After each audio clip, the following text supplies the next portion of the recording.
did South Carolina lose track of nearly $2 billion in taxpayer money? Well, a cell phone ban will soon take effect in all public schools across the state, and it's something that's going to be a huge adjustment for a lot of students. South Carolina is ready to carry out the death penalty for the first time in more than a decade. President Biden stands behind his decision to shoot down the balloon that caught the attention of people all throughout the Carolinas. And back to that breaking news we're covering this morning. Alec Murdaugh guilty of killing his wife and son, and this morning he will be sentenced.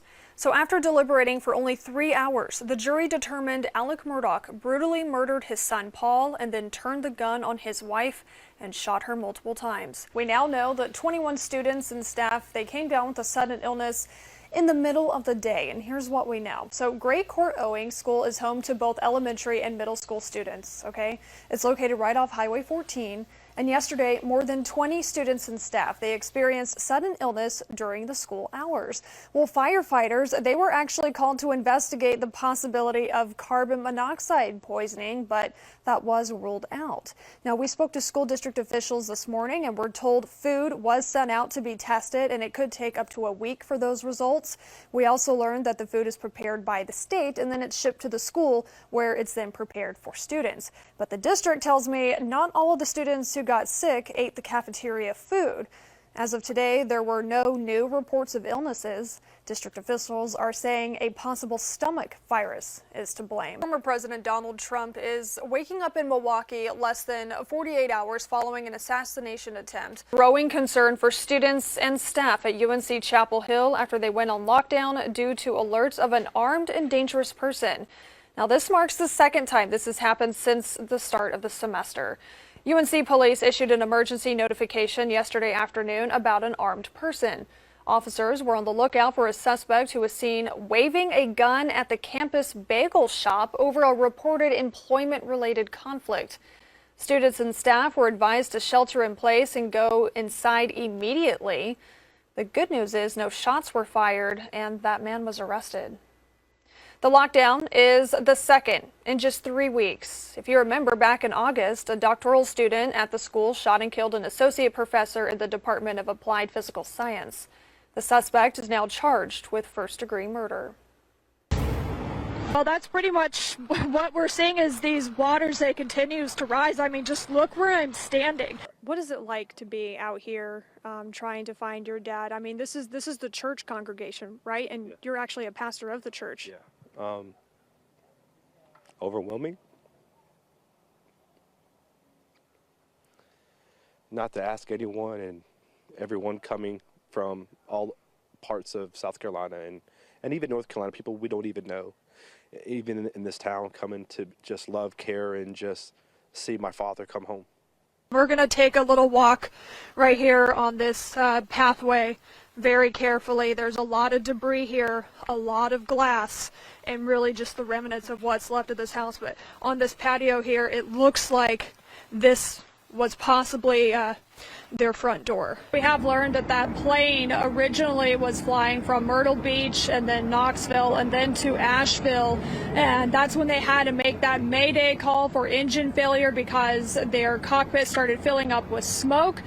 That plane crashed on I-26 around 8:15 last night, leaving a fiery scene. We've been showing you that video all morning long of those drivers witnessing that crash site right there. You do your tricks upside down. How did you get started in all of this?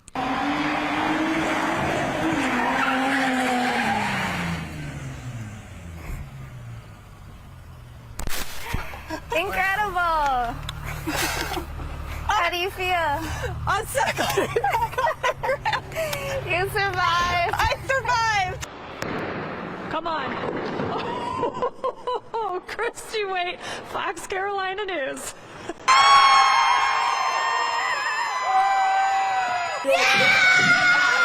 I'm so proud of the team and how we played just throughout the whole season. It was absolutely amazing. They just knew that they'd won a national championship, so pretty special.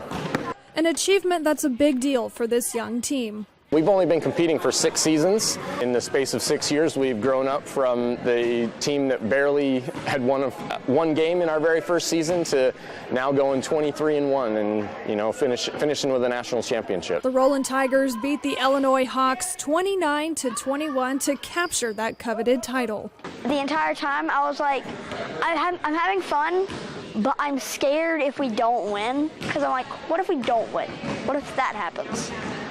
And I didn't cry, my eyes watered, but I started to.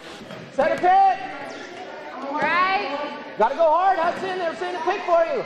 Our players are all have a lower limb disability. These kids obviously don't have the opportunity to play for their local school. They don't necessarily have the opportunity to play for their church or any other league. And so adaptive sports really gives them that opportunity to be a part of a team, to play a sport, have all of the great benefits of participating in a competitive sport. It's more than just a basketball team.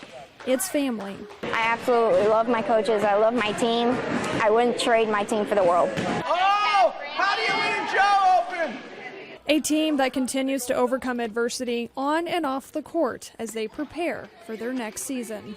Just getting over the hump of most of the starters are leaving, so like everybody's having to work into getting better. What can I do next year that will make us better? And while their roster may change, the goal stays the same. Win another championship, I guess. Reporting, Christy Waite, Fox Carolina News.